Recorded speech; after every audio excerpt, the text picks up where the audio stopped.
Welcome to the Bill Kelly Podcast, critical discussions in critical times. Here's your host, Bill Kelly.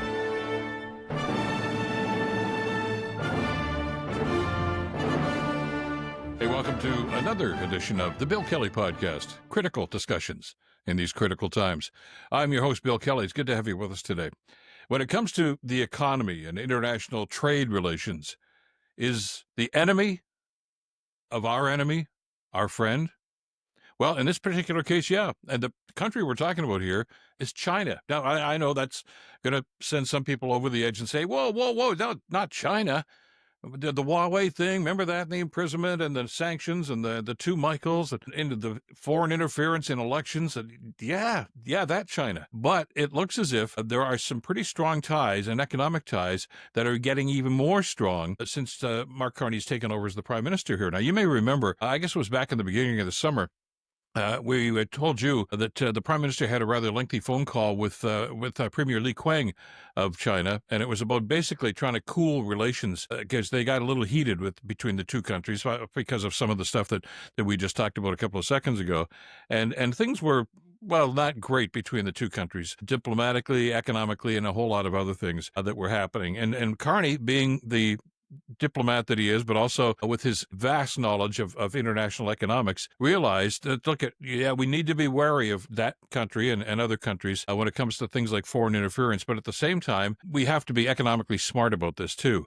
And to simply shut the door on China would be, quite frankly, suicidal economically. Because we've talked about time and time again here as we go along with the negotiations, and I use that term rather advisedly, with Donald Trump about trying to cut a new trade deal. And the proviso is always, well, Canada and the United States have had this great relationship, and the United States is our greatest trading partner.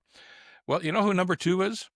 China. Yeah, that's right. Give yourself a gold star if you got that one, or a red star, I suppose, if it's China. But, we can't turn our back on that. And Mark Carney seems to understand that, and the Carney team seems to understand that too.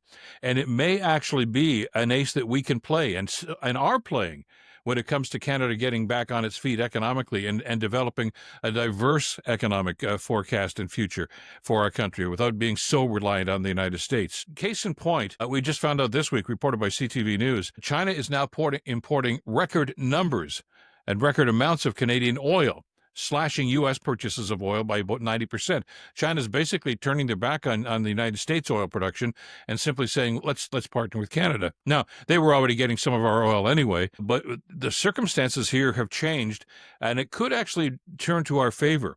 The Trans Mountain Pipeline expansion that we talked about that I know some people still have some problems with, it is paying off. It's enabled China and some other Eastern Asian nations to access Canada's vast crude supplies, and China is taking advantage of that right now in ways and in amounts that they have never done before. And the rationale here is that, they're having problems with Donald Trump and the U.S. approach to trade with China. They're being faced with incredible tariffs.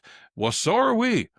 And we have to look at each other and say, there's some commonalities here. We're trying to battle Trump and some of the ridiculous ideas that he's got vis-a-vis tariffs and shutting the door when it comes to some trade items. He's doing the same thing to China. Maybe there are some commonalities here that we can explore, and we are doing that with China. And that's a good thing. I know that there's going to be some unease about that, but you have to look at the long picture here and play the long game, which Mark Carney has always told us is the best way to go here. So, and it's not just oil, by the way. There's lots of other things that are going on. I know when the premiers met last week in Huntsville, Ontario, Scott Moe and Danielle Smith were talking about trade with China. As a matter of fact, all of the premiers encourage Mark Carney and the federal government to do more trade with China, whether it comes to canola, whether it comes with any number of other products that are going back and forth. It's a huge market. And we can't turn our backs on that. If we're looking to diversify the Canadian economy with other partners and not so reliant on the United States, China has to play a part in that. Yes, we need to pursue the European Union and the UK and other places, and Carney seems to be doing that, and that's good. But there's an open market and a ready market and a market that's already being used between the two countries that we really need to rely on here. And it's going to be beneficial to China, certainly. And it's also going to be beneficial to the Canadian economy long term. So this is actually going to work to our benefit. So, those that are, if this doesn't happen with the United States, we're really, in deep trouble. Yeah, it's going to hurt. But we're already making steps. And this is the thing that I find gratifying. Our government is already taking steps to try to find other partners and to try to make up that gap as we become less reliant on the United States. It's not going to happen overnight. You can't make up that huge number, and nor do we want to. We're still going to be trading with the United States, but we just have to, I think, diversify with other partners and other trading partners so that if the United States wants to, aka Donald Trump, wants to play hardball once again, yeah, it's going to hurt, but it's not going to hurt as much because we do have other places where we can go and where we can rely on some stability. And isn't that what they always talk about with economic markets? Stability. Right now, the United States is basically turning the world economies up on their heads because of the deals that he's getting. What the European Union that we talked about in a previous podcast. It's a one-way deal. There's going to be tariffs on European goods. The European Union's not allowed to tariff any U.S. goods, though. And they're going to pay billions of dollars for new military equipment, et cetera, et cetera, et cetera. It's not really a good deal for the European Union. The one for the UK, not a good deal for them. The one that Japan signed was not a good deal for them. So Canada is looking at that and saying, hey, we're not going to fall into that hole either. We may have some short-term pain with the United States because we're not going to play ball and we're not going to bend our knee to Donald Trump like some of these other places have. But we can, while we're trying to stick it out here, we can start looking at other partners and talk with China and other places. And yeah, of course, it's a relationship that we need to be concerned about. And you go into that with your eyes wide open, and you have to be concerned about dumping of other products. And that's all part of the negotiations that should take place. And I think are going to be taking place with this. But the fact that we now are simply turning to our number two partner and saying, let's do more. And the premiers are on side with this. And maybe there's a chance for a free trade deal there. I know that a year ago, 2 years ago, nobody would have thought of a free trade deal between Canada and China. But it's a possibility. Some of the premiers think it's a pretty good idea. And that would involve, of course, removal of some of the tariffs that are already in place that Canada has placed because of some of the economic and, frankly, political tensions between the two countries. One of them, of course, that I know Ontario Premier Doug Ford is dead set against is removing the tariff on Chinese electronic vehicles. He doesn't want the Ontario market flooded with those things because he's made his own commitment in this province, huge commitment to EVs and to the product for EV batteries and things of this nature. He doesn't want the Chinese coming in here and simply flooding this and basically wiping out the work that he and his government have tried to put in place over the last couple of years. And I see his point.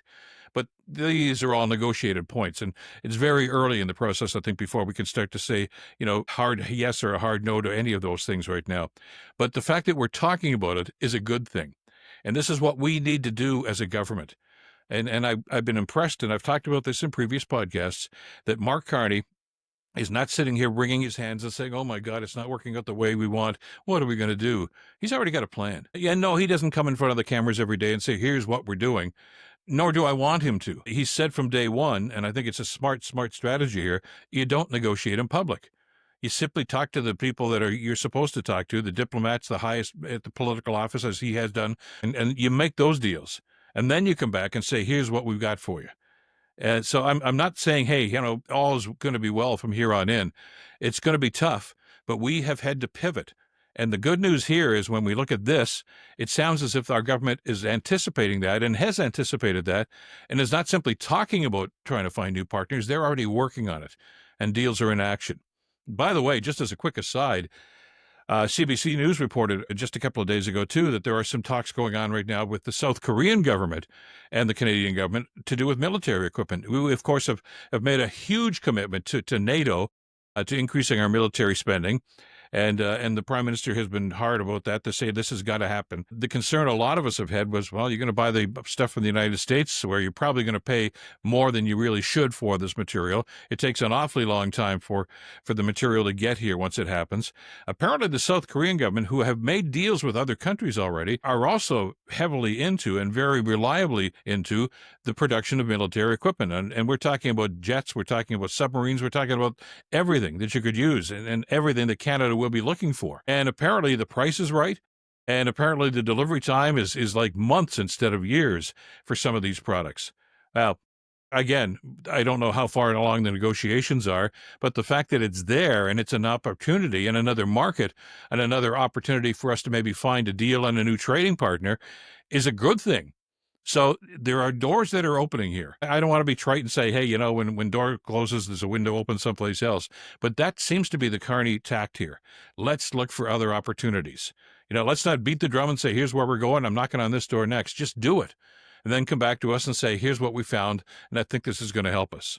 So kudos to the government for looking at situations like this, whether it's China, whether it's South Korea, whether it's any other nations that we already seem to have some sort of trading relationships with. It's a new day, and it's a new time, and it's a new direction that we have to take. And our government seems to get it. And they're not just sitting here saying, here's what I think we should do.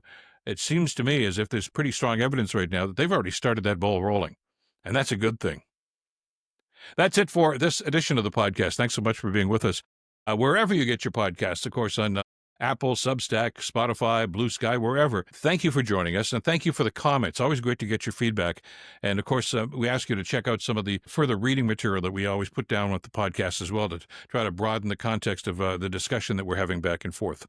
Thanks to Madeline Kelly for the great work putting this one together. I'm Bill Kelly. Until next time, stay in touch and stay informed. Bill Kelly Podcast brought to you by Wizen's Law, personal injury lawyers. Listen, you didn't choose to get injured, but you can choose the right lawyer. Wizen's Law, 905-522-1102 or wizenslaw.com.